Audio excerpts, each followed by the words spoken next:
Hey, what's up you guys, it's Dorothy and welcome back to my channel. In today's video we're going to go into chapter 24 of How to Disappear by Sharon Huss Wrote.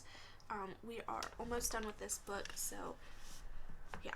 When we get to chapter 25 we'll have 10 chapters left to read, so let's get right into this video. This video may contain sensitive topics and foul language. If you do not wish to continue, please click off of the video now.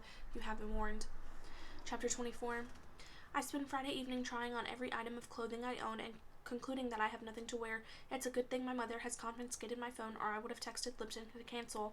I could email him and am thinking about it, but Adam's parting words linger, so I ask my mother if we can go shopping. I have a date, I mutter. She almost explodes with joy. We hit all the usual stores on Saturday morning. I hide from all the usual salespeople and reject all the usual clothes. Finally, at a store that is blessedly understaffed and completely ignoring us, I choose a black turtleneck sweater that hugs my figure enough to satisfy my mother.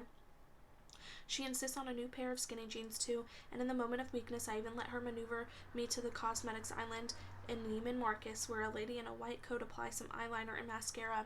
I try to concentrate on my breathing instead of the fact that a strange woman's face is inches from my own, and everyone who walks past stares at what she's doing to me.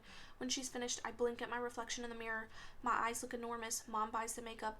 I'm nervous in the car home, worried that the sweater might be too snug to wear a t-shirt underneath, or the jeans fit weird, or the makeup makes me look like a clown. I don't have shoes, I say. What am I going to wear for shoes? You can wear my black ankle boots, Mom says calmly. I try to remember what her black ankle boots look like. If they're momish, she hands them to me when we get home, and they're cute. I think. I really have no idea. I'm trusting my mother for fashion advice, and oh God, what have I done? I try everything on and pull my hair into a ponytail. Mom takes one look at me and starts to cry. You look beautiful, she says, fingers pressed to her lips. You never thought I could look beautiful? No, I know you're beautiful, with or without makeup. I just never thought you'd let anyone else see it. You're always trying to hide yourself.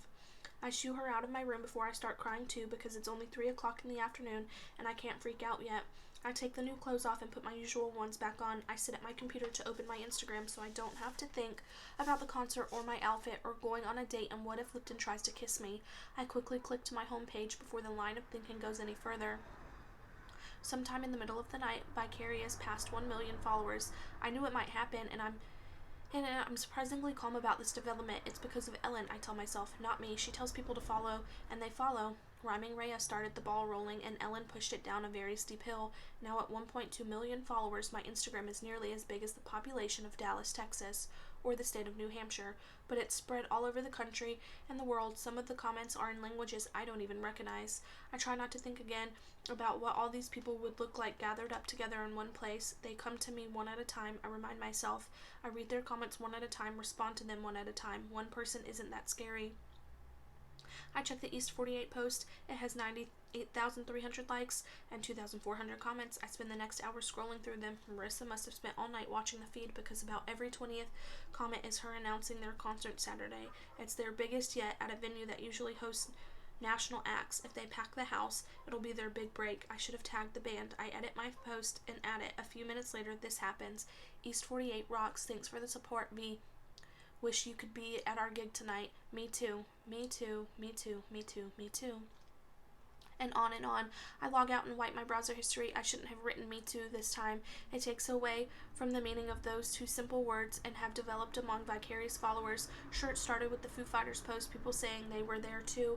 Me too, me too. But then it turned into something more. It meant I'm scared too, or I'm alone too, or more important, you are not alone. And I'm not anymore, but it still feels that way without Jenna. I keep thinking maybe she didn't mean it, what she said about wasting all those years on me. Maybe it was all a huge misunderstanding. I could call her or send her an email, but that annoying little voice asks, why would you do that? She's turned her back on me twice now. Why would I set myself up for that kind of humiliation again, especially now when I think I'm making progress? I wouldn't. I won't. I can't. Oh God, I can't go on this date. What was I thinking? Saying yes to a concert where I'll be surrounded? Crowds are the absolute worst. So many people, so many opportunities to humiliate myself. I start sweating, the room spinning. I don't have a paper bag, so I cut my hands and breathe into them, sitting at my desk chair to drop my head between my knees. From down here, where I can see the flaws of my room again, I hear the bleep of an email on my computer. I sit up too fast, the room spinning again. When it stops, I reach for the mouse and click open my inbox. It's a note from Lipton. I can't wait to see you. I'm so nervous. I just put my shoes on the wrong feet. Please don't laugh if my clothes are on backward when I come to pick you up. It's like I no longer have opposable thumbs. Ouch.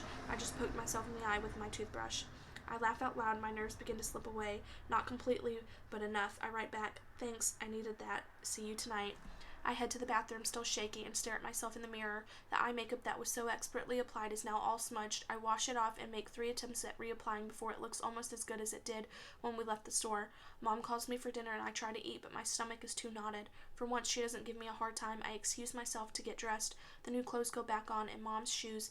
I even add a pair of earrings and one of Vicarious's bracelets, which I'm counting on not being recognizable by itself. Then it's time, and my mother shouts, they're here. I peek out the window and see a minivan in the driveway. I breathe. The doorbell rings. Mom is calling my name. She's answering the door.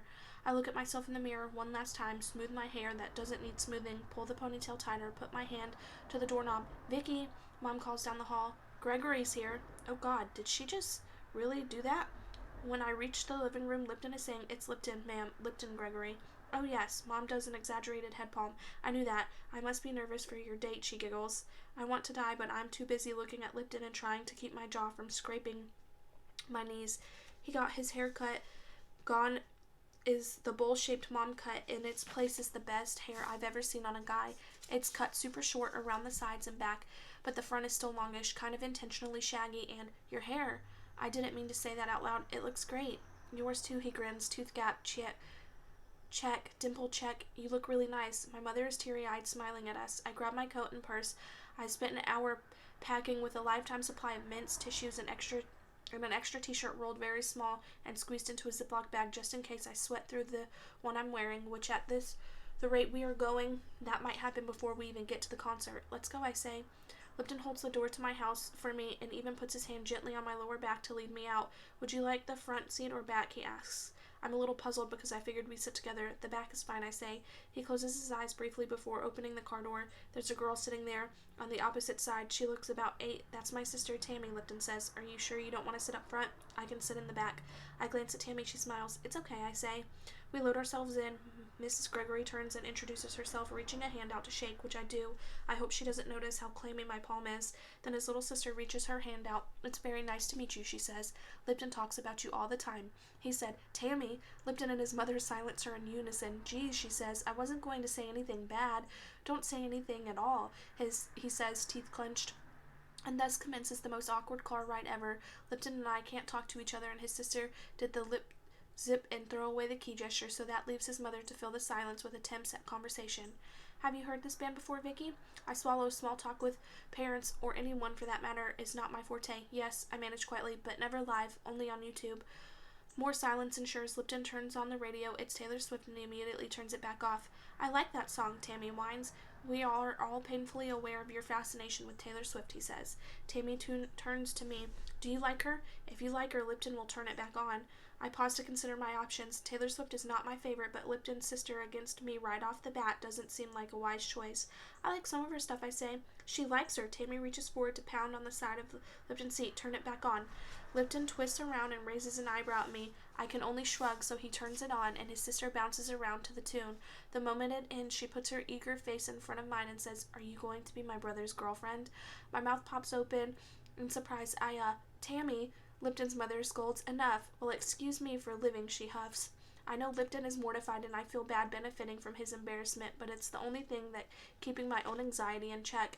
If he was as smooth and cool as he looks right now, I'd have passed out, and here I am still upright. We arrive at the concert venue a few minutes later, and Lipton barely waits for the car to stop before he leaps out and opens my door.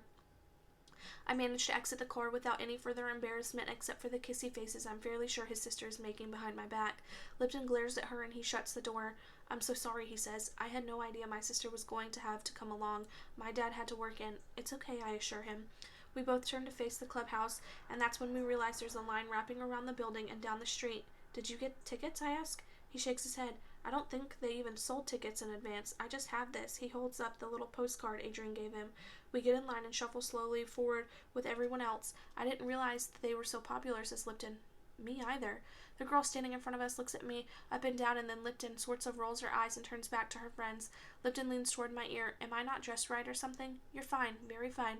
I might add, he's got new slim jeans on it that fit perfectly, and a charcoal gray shirt and a black pea coat. It's late November and pretty cold. I shove my hands in my coat pockets and shiver. Lipton inches closer and puts his arms around my shoulder and slowly tugging me against him. A smile slides easily to my lips. Lipton notices and bestows one of his widest grins upon me. I feel a flush rising to my cheeks. At least the cold isn't a problem anymore. The line, which has completely stopped moving now, doesn't bother me either. It's just me and Lipton and the warmth of his arm through my coat. The feel of his chest against my shoulder, his breath in my hair. I know Lipton can't make me a different person. He can't magically vanquish all my fears or stop my irrational freakouts. But right now, in this moment, in the space of his arms, I almost feel normal. At least what I imagine normal would be. Then someone comes out of the clubhouse entrance and announces that the building is full to capacity and the fire marshal will not allow anyone else to enter. I'm very sorry. The man says the band will be returning for 3 additional concerts, which will be announced on their website in the next few days. There are cries of disappointment all around us. A couple of girls actually start weeping.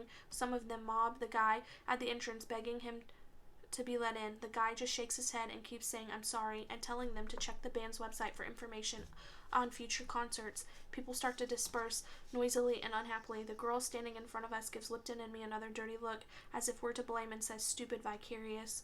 I startle backward. I'm not Vicarious. Yeah, no kidding, but it's all her followers that jam the place. Lipton takes a step toward her. We're not followers of anybody. Adrian Allen invited us personally. He glances at me. Who is she talking about? I shrug. Immediately, I feel bad. The shrug was a lie, which means I just lied to Lipton's face.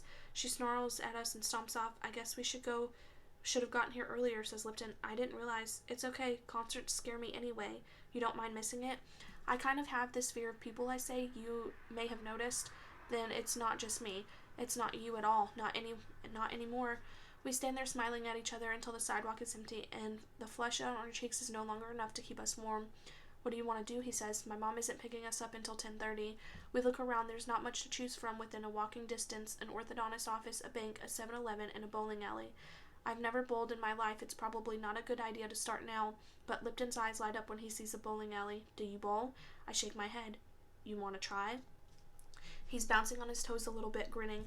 I blink up at the Bowl-O-Rama sign, then back to Lipton's hopeful face. He looks so relieved to have found something to salvage our date. I glance at the 7-Eleven, which is our only other alternative aside from walking around freezing our butts off. I can teach you, says Lipton. It'll be fun.